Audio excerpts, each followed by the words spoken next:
SK. So we are here to conduct an interview. We are from Crystal College, and we would like to know the specific environmental issue about in this town, in Sugbayan. So, should we focus on the barangay?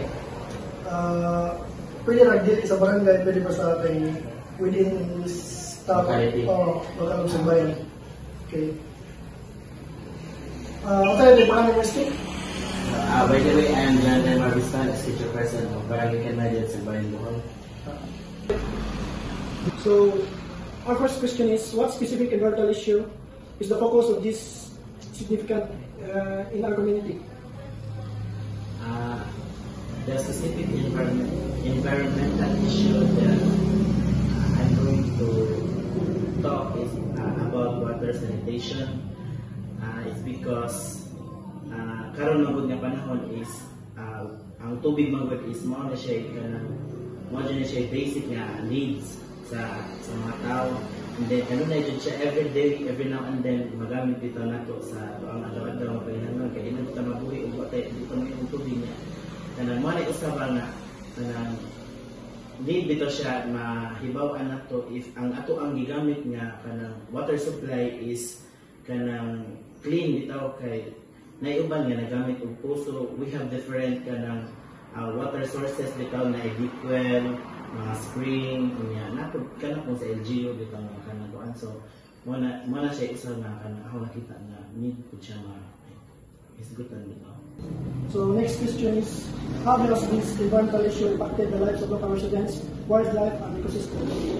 So first alita sa local residents. So sa water sanitation is makakos magud siya og mga sakit-sakit bitaw while moinom itahay nga wa bitaw siya kahibaw if kanang hinlo ba ang tubig nga iyang ginainom.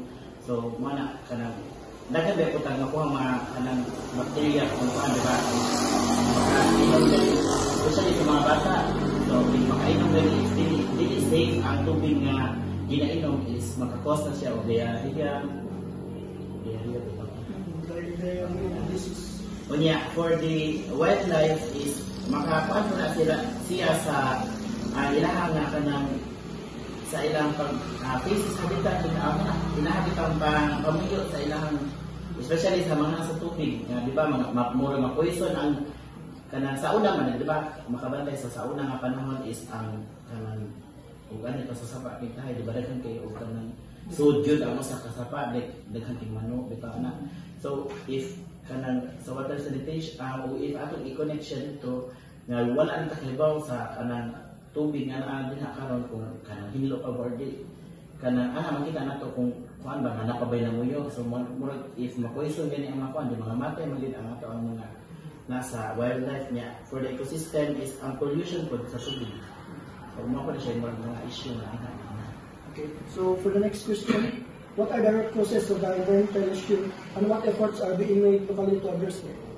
I think isa sa mga causes na manipulato na siya because of nagkadaghan ang population, unya proper waste disposal.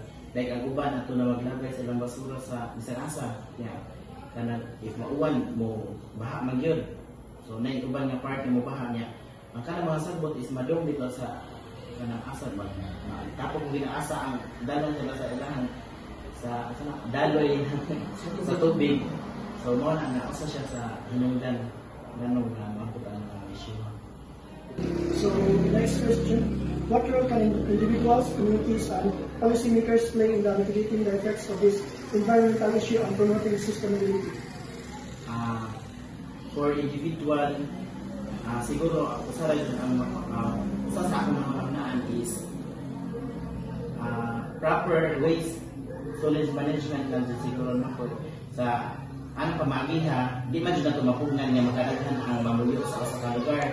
Mo na nga ang paglabay sa saktong labayanan usa na siya sa makaprevent water pollution niya.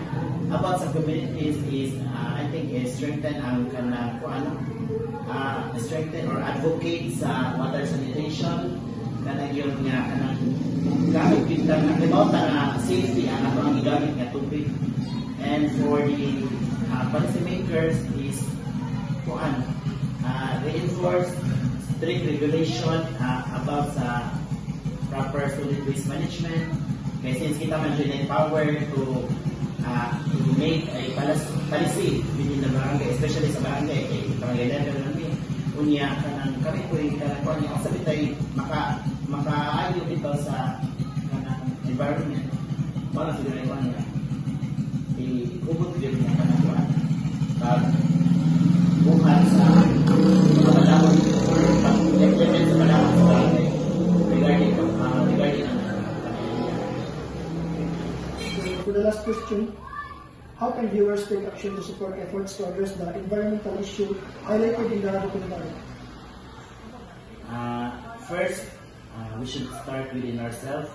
So, kita mismo sa kagalingan about ang sakto, ang sa dili. So, mauna na i-educate na ito daan itong kagalingan on how to saan bitaw pagsakto paggamit sa mga tubig, kunya ka na saan pagsaktong latay sa basura.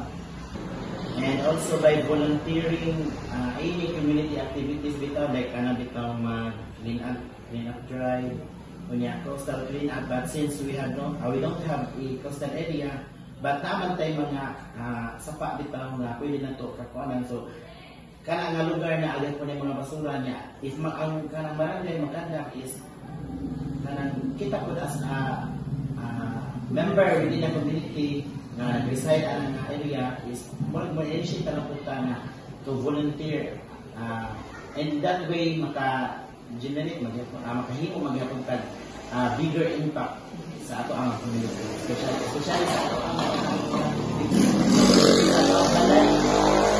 concerned sa water ang uban ay ma-sterilize kita. So the first question is, what specific environmental issue is the focus of this documentary, and why is it significant to our community? One of the environmental concerns that the Medias Environmental is facing right now is improper waste management, because they directly affect the local economies, including the health of well-being. So second question, how has this environmental issue impacted the lives of local residents, wildlife and ecosystems? Proper waste management can have many negative impacts on wildlife and ecosystems, including pollution, habit destruction, animal illness and death, exposure to toxins, climate change, non-degradable waste, and organic waste. So thank you, ma'am. So third question is, what are the root causes of the environmental issue, and what efforts are being made locally to address it?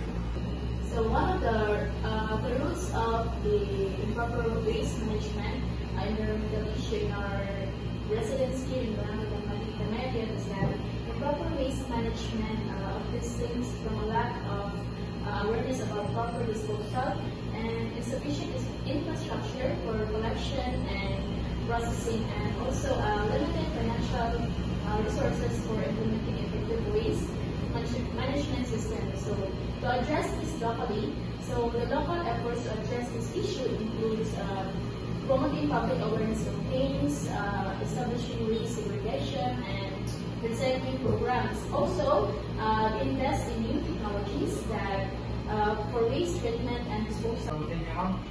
So fourth question is, what role can individuals, communities, and policymakers play in mitigating the effects of this environmental issue and promoting sustainability? Individuals, communities, and policymakers can all play a role in reducing plastic pollution and promoting sustainability. Last question. How can viewers take action to support efforts to address the environmental issue highlighted in the documentary? By implementing VR, which is reuse, recycle, and reuse. And the benefits of this are including environmental protection, it also can help reduce air and water pollution and lower the greenhouse gas emissions. So that's all, sir. Thank you.